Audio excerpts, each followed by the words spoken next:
Hey there, students, and we are back for another APUSH Corona class. Sorry, we had a few technical difficulties, but I'm getting the hang of all of this co-streaming and setting everything up. But we are here today to talk about Andrew Jackson and Jacksonian democracy. Now, the Corona class for APUS history is now all scheduled through the exam. Okay, so for the next 3 weeks, we're going to be broadcasting at 1 o'clock p.m. Eastern. And so today we're going to be going over Jacksonian democracy, antebellum reform on Thursday. And then next Tuesday and Thursday, Manifest Destiny and the Road to Civil War. And then exam week will focus on the Civil War and Reconstruction.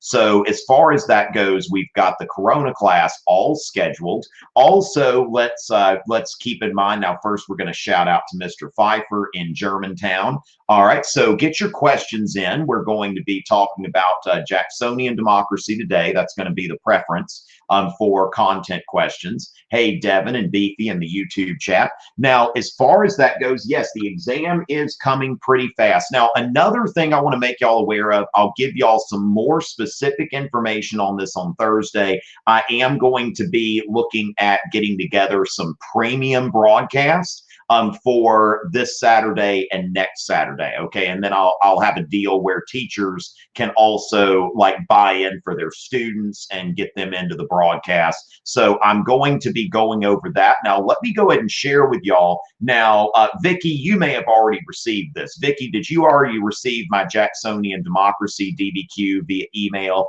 Teachers should already have this in hand. Okay. Teachers should already have this in hand. So hopefully y'all seen this, but I want to make sure that students have a chance to take a look at this as well. Okay, so let me go ahead and get into here and make sure that y'all have access to my DBQ on basically the rise of American democracy. Okay, so this is a DBQ addressing the effects of democracy. Now, we've seen in 2018 there was a DBQ asking you to evaluate the relative importance of causes. So as far as that goes, so Emily, you might have done that DBQ this week. I gave it out not too long ago, but here is a link to the DBQ. And what I'm looking at doing is doing a few premium broadcasts on the next 2 Saturdays. And on there, I'm going to be doing some more in-depth, like going over, how we would tackle a DBQ like this. So I'm looking to get into some more skills-based stuff. And it's, that's going to be over the next 2 Saturdays. I'll give y'all some information on that. All right. So as far as that, and Mr. Hine hates Christmas. All right. So with that, those are the links. I've linked my Jacksonian democracy DBQ. So stay tuned as far as that goes for some information regarding some premium Saturday sessions. Now, those will be, you'll pay to get into those, but I'll be getting in depth into here's how to tackle a DBQ, answering questions, that sort of thing. All right. So as far as that goes, when we think about was Jackson's presidency, hey there, McKenna. Was Jackson's presidency a turning point in democracy? And one thing that we want to note here, okay, we tend to focus on, Jackson in terms of this. Like when we think about Jacksonian democracy, a lot of times we think about the person of Jackson, and there's certainly something about the person of Jackson, but it's really, we want to remember that it's about the time as well. So Andrew Jackson comes to the presidency. He's really the first person to take this office that is not from a prominent background. Okay, Andrew Jackson was born in a log cabin in a corner of South Carolina, probably not too far from where I am here. So here in Clemson. But as far as that goes, when we look at Jacksonian democracy, let's think about this. Was his presidency a turning point? Now, first of all, we want to ask, what is what we call Jacksonian democracy? And this is a transition. One of the biggest things is to note a transition from the electorate being made up of property owners. Okay, so at the very beginning of the republic, it was generally understood that people who owned a certain amount of property would be the voters, because the unpropertied masses don't really have an interest in maintaining the state or maintaining property. This goes all the way back to the ancient Romans. So with that, when we think of it, maybe even beyond that, right, to the Greeks, but with that, we're thinking in terms of the Jacksonian period. You're seeing the rise of the phenomenon of universal white male suffrage. Okay, that all white male inhabitants. Is there documents to this Jackson DBQ? What do you mean? What do you mean, Keith? As far as that goes, I've got the document. I don't know what your question is unclear to me. So we're looking at a time where basically all men are able to, all male citizens are able to vote. And so going with that, let's take a look at the 1820 presidential election during the era of good feeling. Let's go ahead and kind of go through what's going on between 1820 and 1830. Now, Jackson, for 8 of those years, is president. Okay, so from 1829 to 1837, Jackson is the president. So Jackson's presidency is in the middle of this, but let's take a look at what's going on, in American politics. Okay, so as far as that goes, what's going on in American politics? So looking at that, at the election of 1820, okay, we see that James Monroe is basically re-elected about unanimously. One holdout from New England voted for John Quincy Adams, but everybody else is like, we're good with Monroe.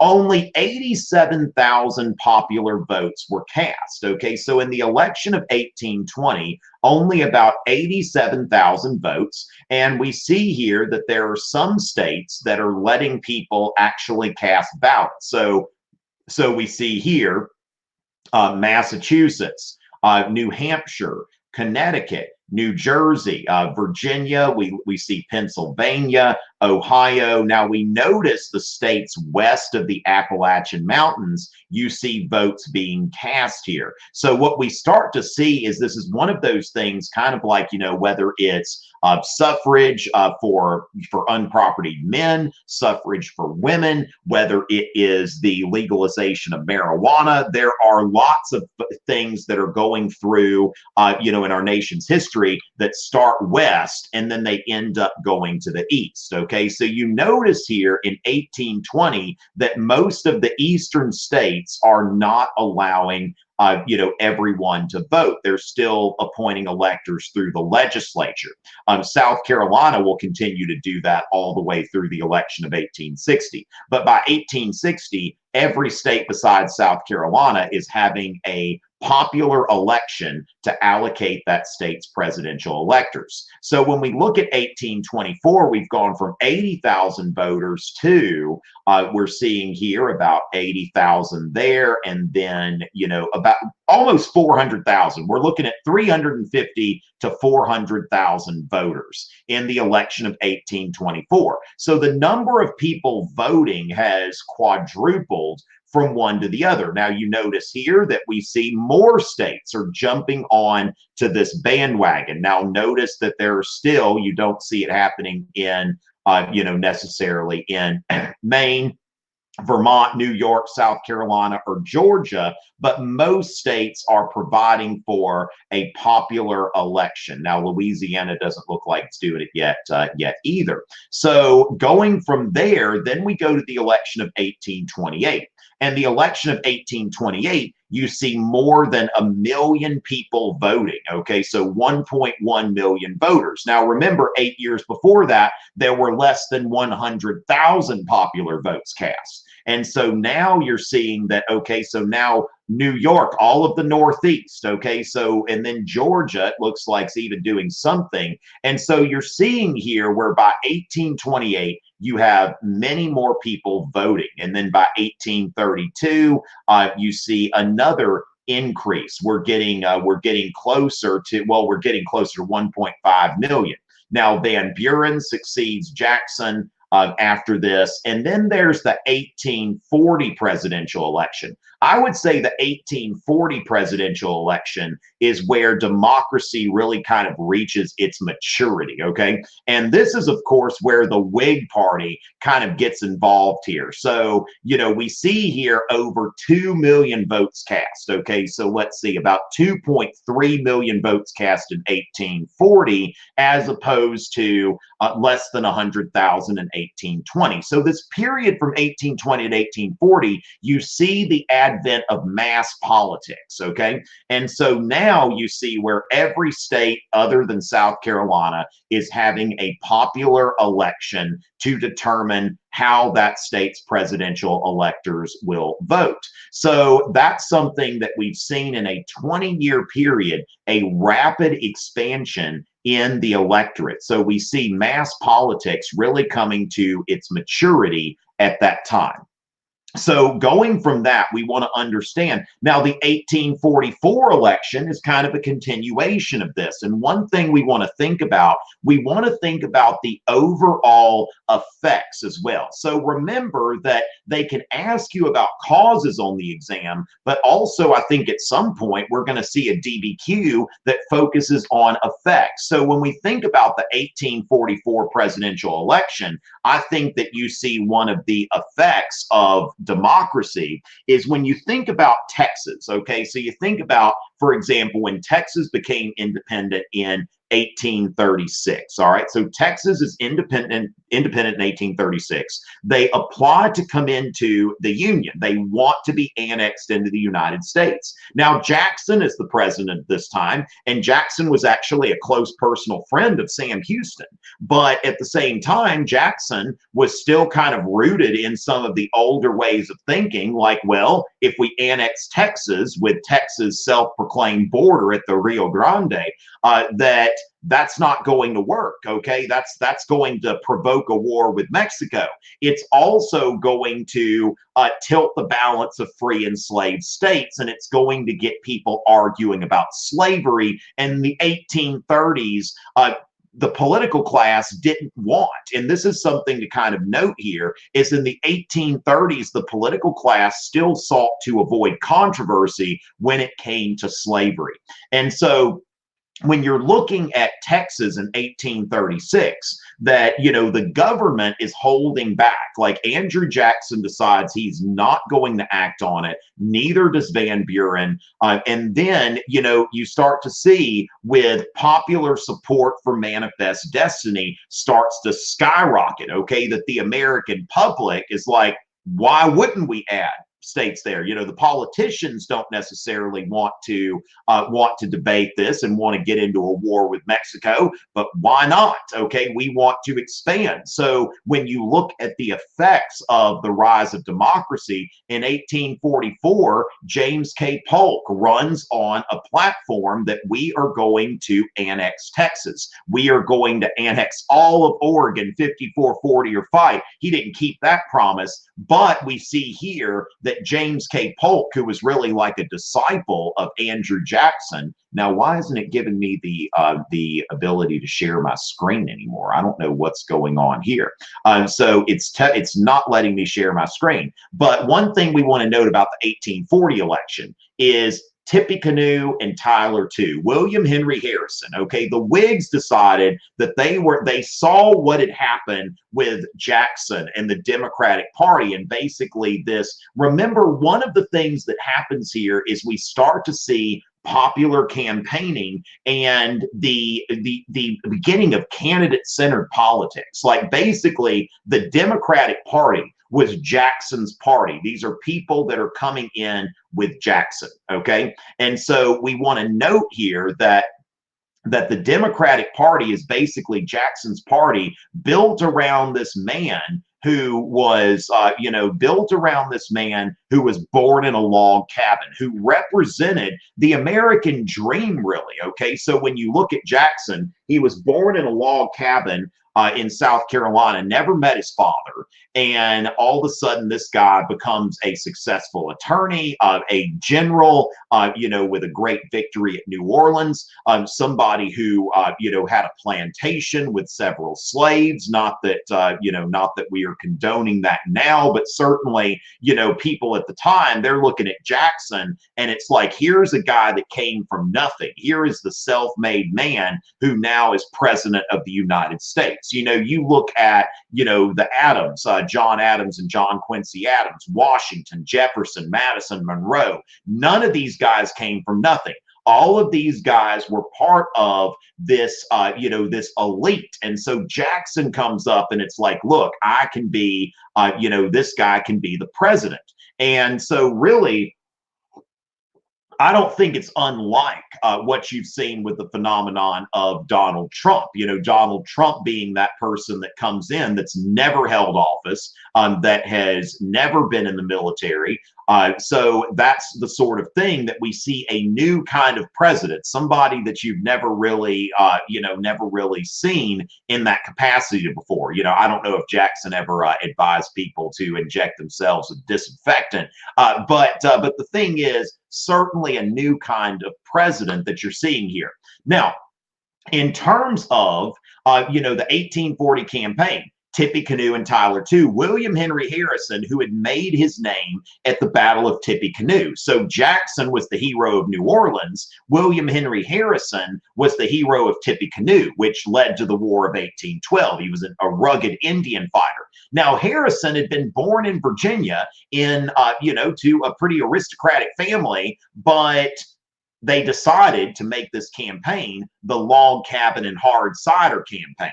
So basically, every time Harrison would be, shown, there's a log cabin. Now, Harrison wasn't born in a log cabin, but that doesn't stop us from making it look like he was. And hard cider is basically a beer, a type of beer made with apples. Instead of making it with grain, you're making the beer with apples. So essentially, this is like log cabin and hard cider that, come, I'm a man of the people, come have a drink with me, outside my log cabin when you look at all of the advertising. And so the other thing about the Whigs is that they put John Tyler on the ticket. They wanted to attract Southern voters. So they put John Tyler on the ticket, not because he was one of them, so to speak. John Tyler was a big supporter of states' rights. Actually, funny story about John Tyler. When he's the first person who went from VP to president, John Tyler, this is the only time that the Whigs, like when we look at 1841 to 1843, this is the first time or the only time rather, that the Whig Party controlled the presidency, the Senate, and the House. So basically, the Whigs get a bank bill put through Congress. They send it to John Tyler, their Whig president, so-called, and John Tyler vetoes it. Okay, and the Whigs are like, what's going on? Why do we even have a Whig president if he's going to veto this legislation? And so the Whigs get together, they have a meeting, and they declare that John Tyler is no longer a member of the Whig Party. Like, we just don't even claim this guy. He's not one of our party.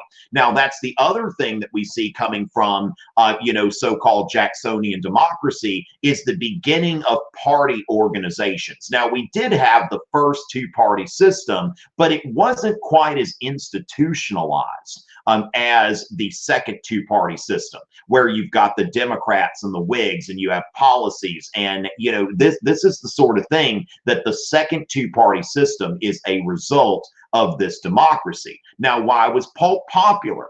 Polk told people what they wanted to hear, and he had policies that were popular with the people. So in 1844, Polk ran against Henry Clay.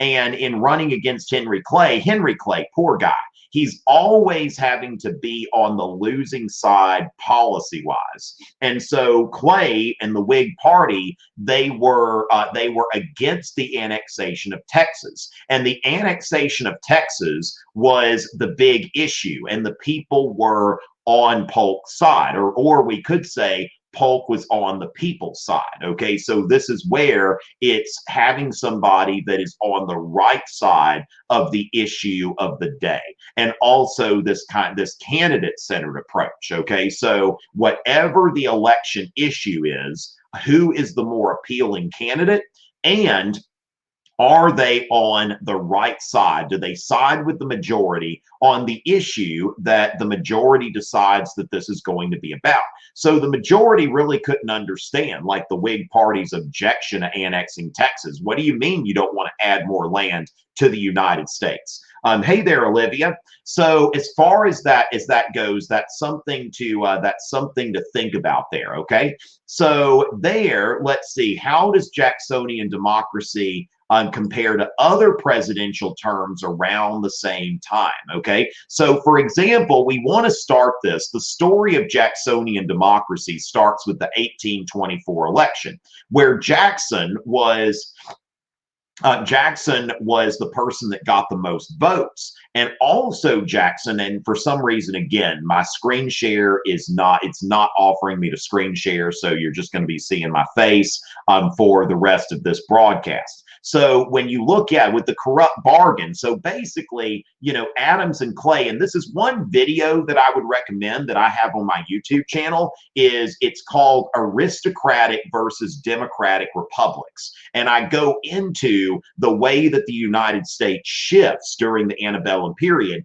from an aristocratic to a democratic republic. So an aristocratic republic, like what Clay and Adams did in the corrupt bargain, in an aristocratic republic wouldn't really have been a problem, because what they did was, okay, Andrew Jackson is dangerous.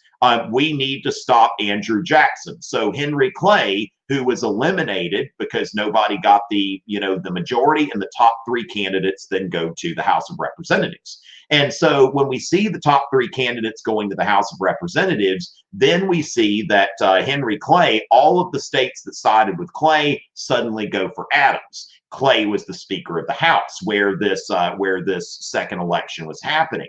And so then Clay delivers the presidency to Adams, and then Adams makes Henry Clay the Secretary of State, which is basically kind of a stepping stone to the presidency at that time. Which even today, if you let's go ahead and put a poll out there. Could you tell me who the Secretary of State is today? Okay, so. Okay, and you're going to have to be on the honor system and kind of self-quiz, but if I asked you, who is the United States Secretary of State today? Now, he is the second person to occupy this position in the Trump administration, but a lot of y'all can't. But if we'd had the same one, if we'd had the same one ever since 2006 or 17, I think y'all would be able to tell me. But it's something to say that, they're like over a quarter of you, and y'all are teenagers who probably don't understand, don't follow politics. So that's not bad, thinking about 30% of you could identify the Secretary of State. Now, if I were going to say, can you identify, let's think about this, could you tell me who the Secretary of the Interior is? Okay, so, and I'm going to give y'all a little disclosure. I can't even tell you that. I can't tell you who the Secretary of the Interior is. So I think that's probably going to be nobody, unless there's somebody. You had to Google it. Okay, so as far as that goes, Mike Pompeo is our current Secretary of State. Now, keep in mind, if he'd been there since 2017, you would probably all know him. So with that, the Secretary of State is still a very visible person in the administration, and at the time it was seen as a stepping stone. Now, when we think about that, Ben Carson is, I believe, the Secretary of Housing and Human Development, or Housing and Urban Development, I think. So Secretary of Housing and Urban Development. Now, Ben Carson because he ran for president, not because he's the HUD secretary.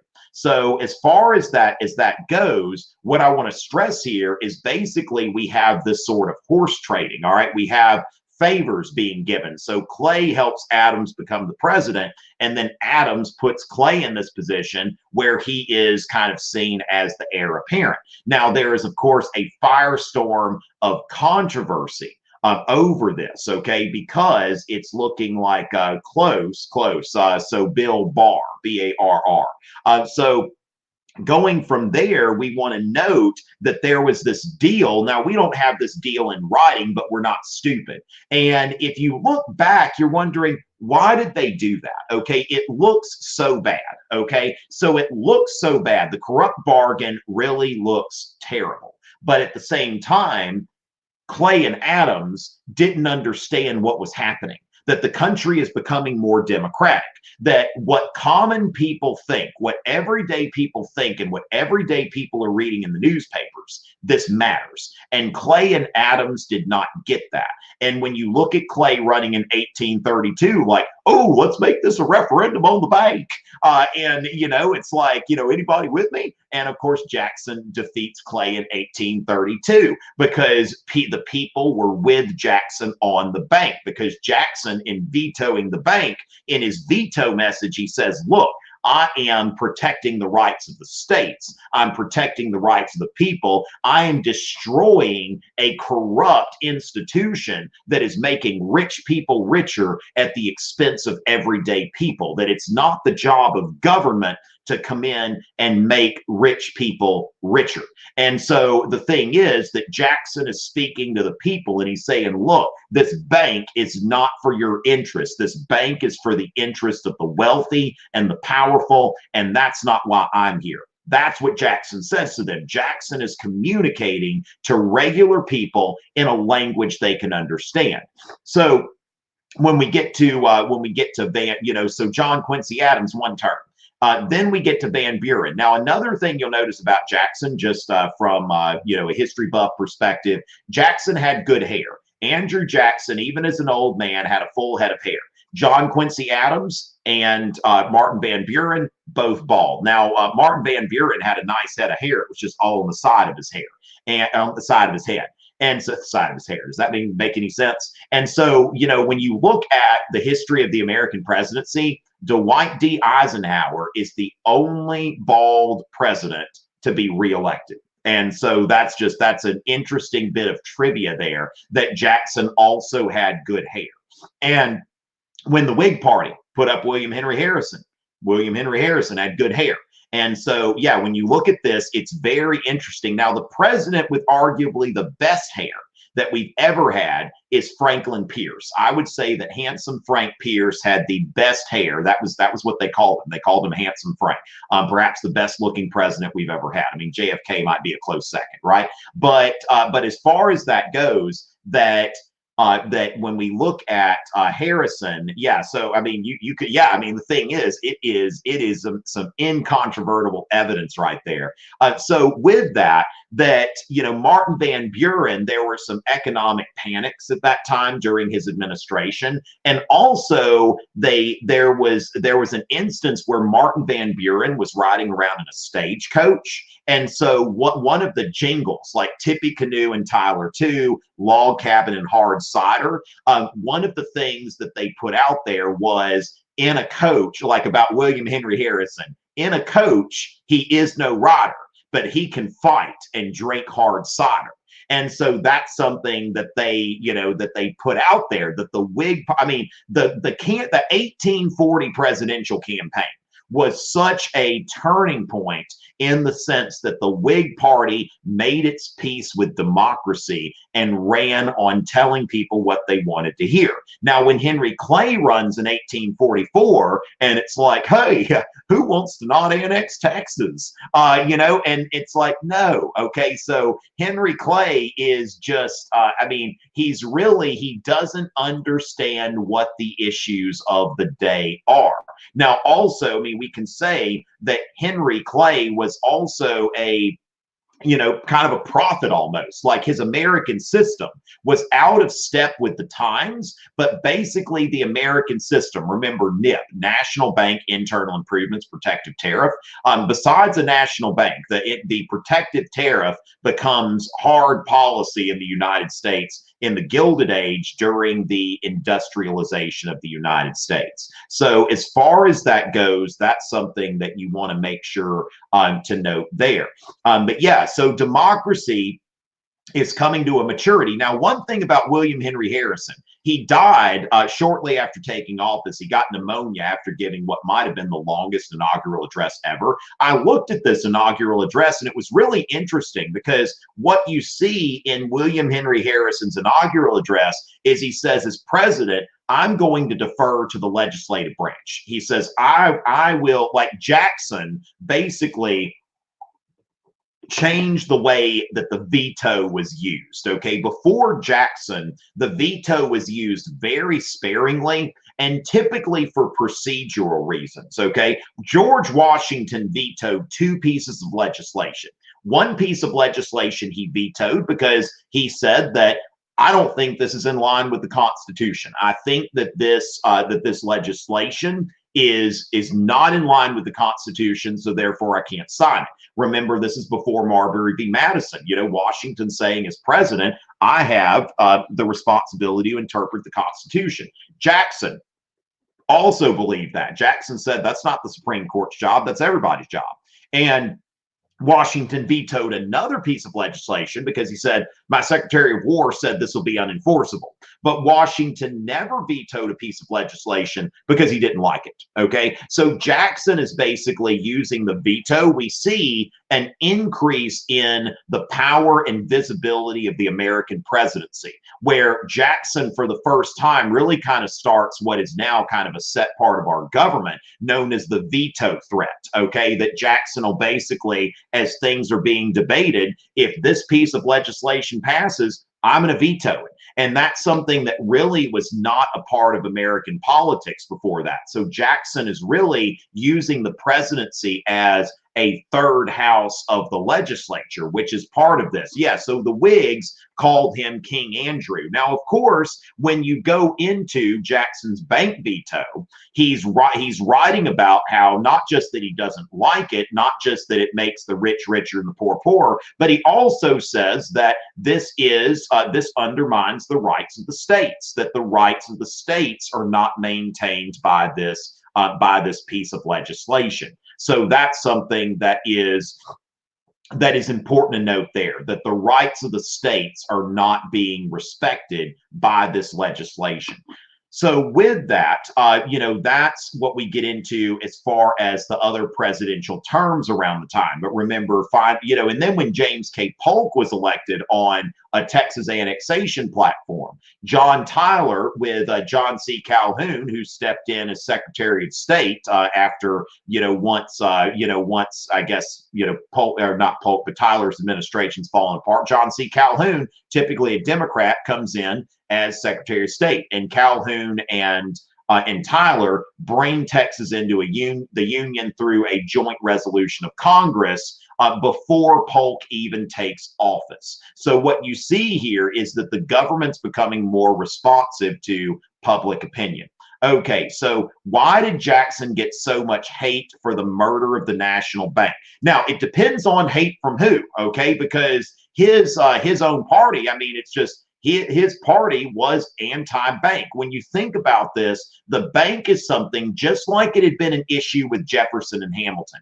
It's an issue because, basically a bank does not benefit people who are farmers. Like people who are farmers, which described most Americans at that time, their wealth, to the extent that they had any, was in their land, not in like money and in commerce and that sort of thing.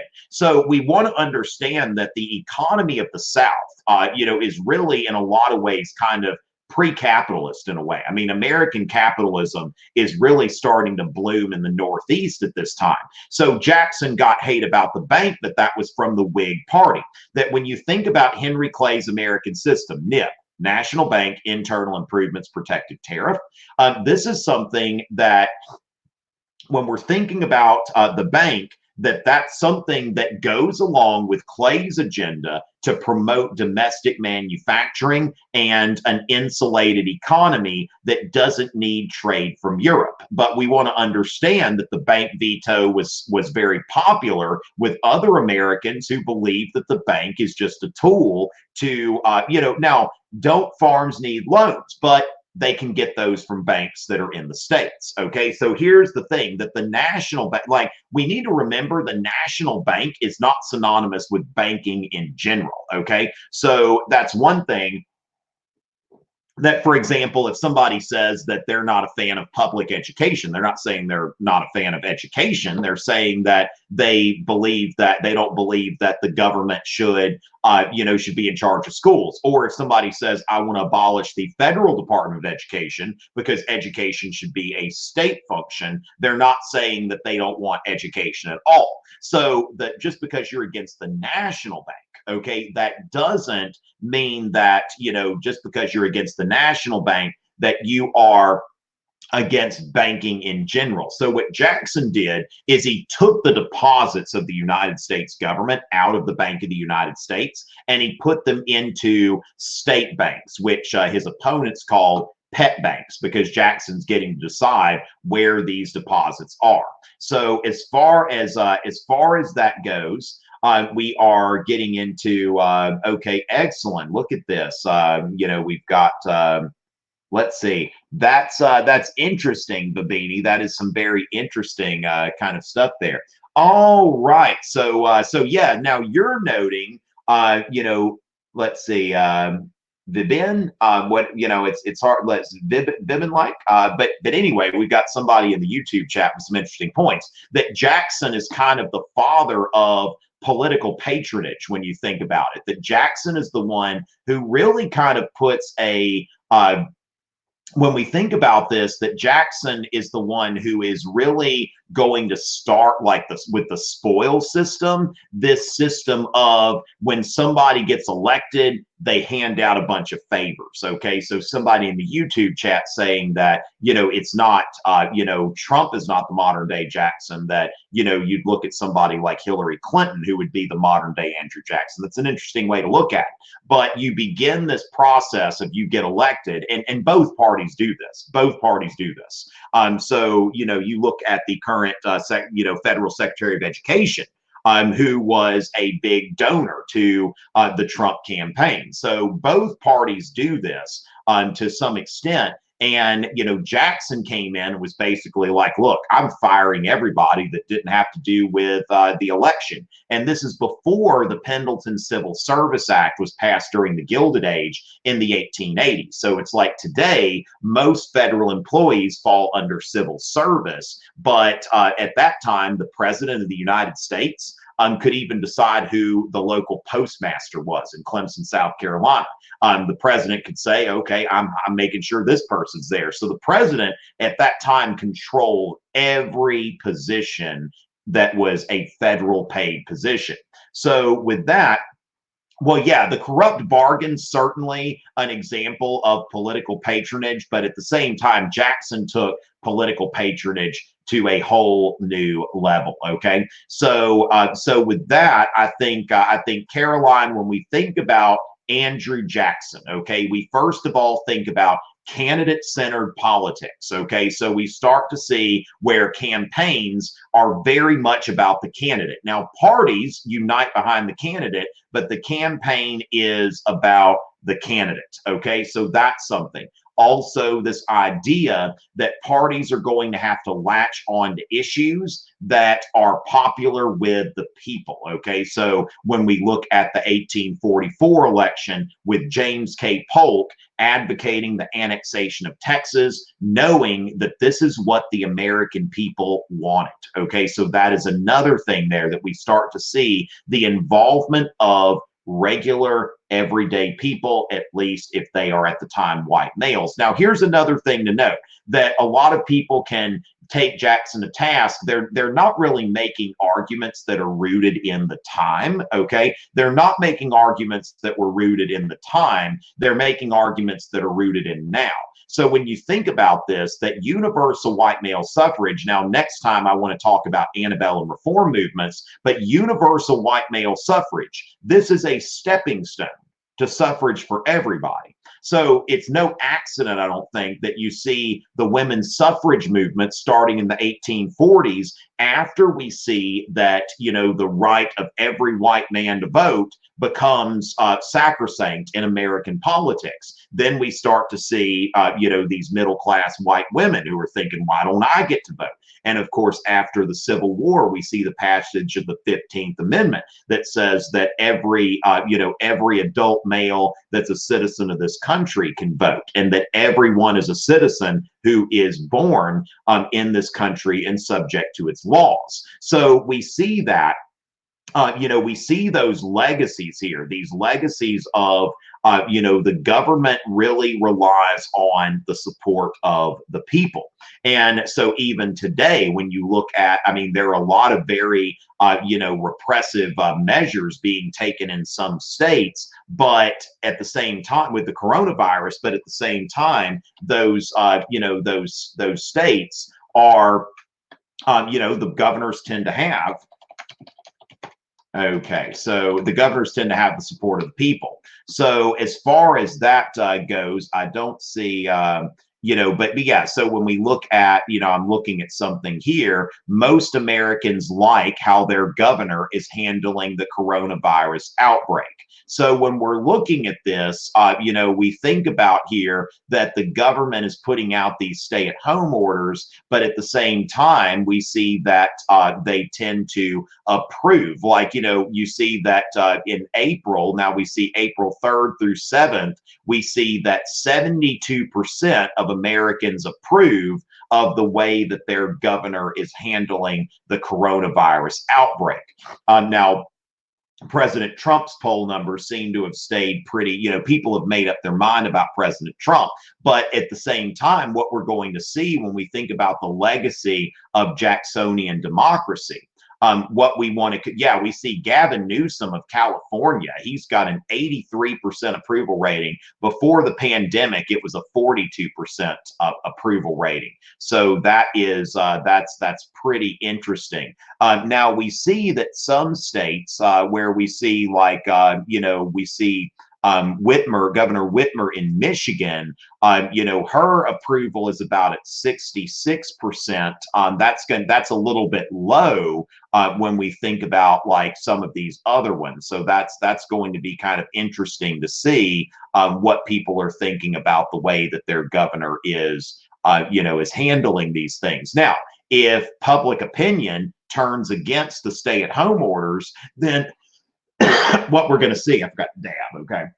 But as far as what we want to note here, it's kind of a legacy of what we would call Jacksonian democracy, thinking that, you know, governors of states are having to look at, you know, what people think and how people are responding and what people want. So these stay-at-home orders are really only going to be any good as long as they are supported by the people, because we still live in a society that is largely democratic.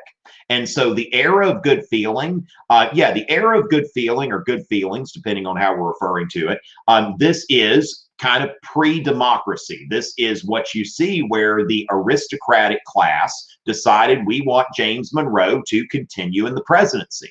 And you have this agreement among the elites that James Monroe needs to continue to be president. So what we want to understand here is the era of good feeling is this time between the first and second two-party system. And so the second two-party system is really built on this new democratic culture. Now, when we think about James K. Polk, the main things are Texas annexation, the fruits of Texas annexation. He ran on Texas annexation. Texas was annexed before he took office. The Mexican-American War started during his term when he stationed Zachary Taylor over by the Rio Grande in order to, in order to look for, basically defend the claim. Okay, so we see here something about a lawyer, an argument with your lawyer. I don't know, Rosa speaking in Spanish. I don't know if anybody can translate from that Espanol, but something about arguing with a lawyer. Okay. So as far as that, lawyers are pretty good at arguing, so I wouldn't recommend that. So as far as that goes, Polk's presidency is largely defined by manifest destiny and its fruits, the Mexican-American War and the Mexican Cession. So that's what we're looking at that. Now, there are so few. Yeah, I know. That's one thing, James. I would love to see a president make a one-term pledge today. I think that somebody that would say, look, I'm going to be the president for one term. I'm going to work for you, and I'm not going to be worried about reelection. Now, the thing is, what party would want, what party would want that? So that's the thing. I think the people would love that, but what political party wants to get behind a president that's going to say, I'm only going to do one term? So that's something to kind of think about. So with that, there have been very few presidents that have made a one-term pledge, but I think that's interesting. One interesting thing about the Confederate Constitution, which is about 90 to 95% the same as the U.S. Constitution, that they had a 6-year one-term presidency. When you think about, like, 4 years really isn't enough to get your stuff, to get your program implemented. It doesn't have enough continuity. 6 years is a good term of office. 8 years is a little bit too much. So as far as that goes, we see here why. Yeah, I've already been over the bank and the South Carolina nullification crisis. Okay, so that's something. Of course, that's right in my backyard. I could walk to Calhoun's house. So as far as that goes, then. South Carolina, remember the Tariff of 1828. So this is another thing when we think about the American system. Now, what you want to note here is that in 1828, John Quincy Adams is still the president of the United States. Okay, so John Quincy Adams is still the president of the United States. So that's an important thing to note here. And so we see that Henry Clay is the Secretary of State, and the American system, National Bank Internal Improvements Protected Tariff. So when we look at this program, that the Tariff of 1828, the so-called Tariff of Abominations, this is something that this was the highest tariff ever passed in the history of the United States. Now, part of that was because of some trolling by Southern congressmen who thought that if they added this and that everybody that it wouldn't pass, so that it would be too offensive to people in New England, but it ended up passing by a very narrow margin.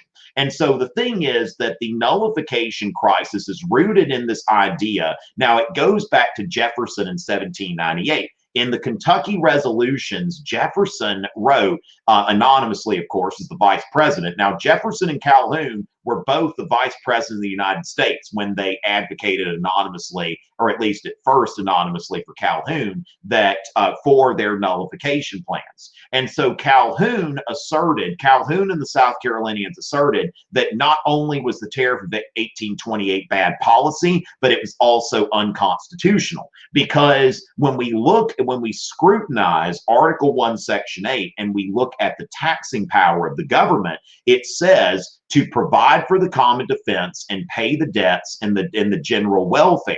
Well, if the Tariff of 1828 was not paying the debts of the United States, it was a protective tariff meant to limit trade. It was not providing for the common defense and not the general welfare because it hurt the Southern economy. So Calhoun says that this tariff does not fit into the bounds set by the Constitution. And so therefore, South Carolina was reserved the right to nullify the tariff, basically to make the tariff void within the borders of South Carolina.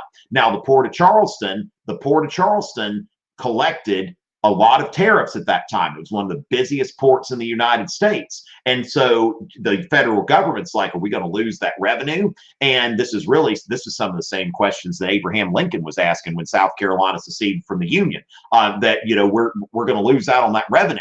And, a lot of people don't want to talk about that today, but that's well documented. And so as far as that goes, that, South Carolina goes forward with nullifying the tariff. Andrew Jackson, who was normally a supporter of states' rights, he says nullification is not a right of a state, that a state cannot unilaterally void federal legislation, and I'm going to send people in there to collect the tariff by force. South Carolina calls out the state militia just in case. And Congress passes the force bill, which basically authorized Andrew Jackson to basically, go use force to collect the tariff if he had to. But then Henry Clay comes in and he's like, look, we don't want to have a civil war. Let's have a, let's go in here. So we don't want to have a civil war. So let's have a compromise tariff. And so Henry Clay proposed the compromise tariff of 1833, and the nullification crisis is over.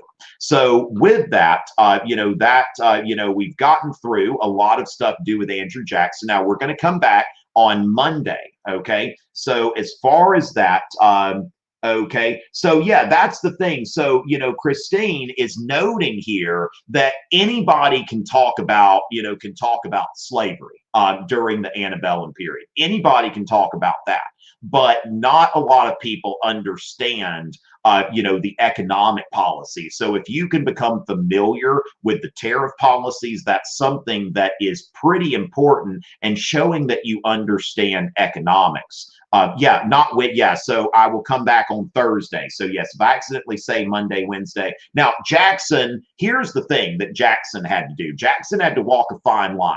Northern Democrats supported tariffs. Southern Democrats did not.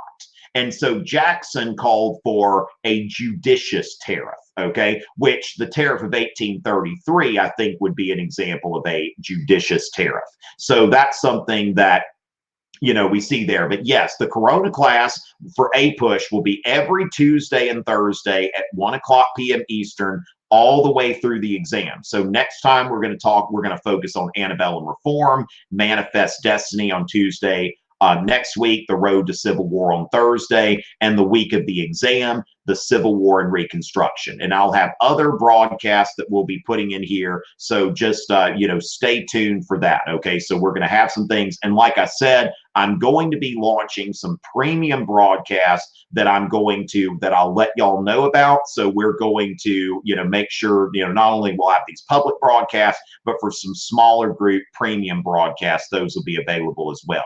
So with that, ladies and gentlemen, we'll go ahead and get into we'll go ahead and wrap this one up. We'll be back on Thursday, 1:00 p.m. Eastern, to talk about antebellum reform movements. And yes, we will have breakfast the day of the exam, and that's going to be fun. What I have planned here, let's see, is breakfast with Richie. We're going to start at 10 a.m. and that's going to be going on for several hours. Okay, so that'll go on for several hours on the day of the exam. All right, I love y'all too, and thank y'all for coming in, especially you teachers who are encouraging your students to come in. Thank you so much. And so I'm glad, Christine, that I've been able to help you out. And it's always a pleasure, everyone.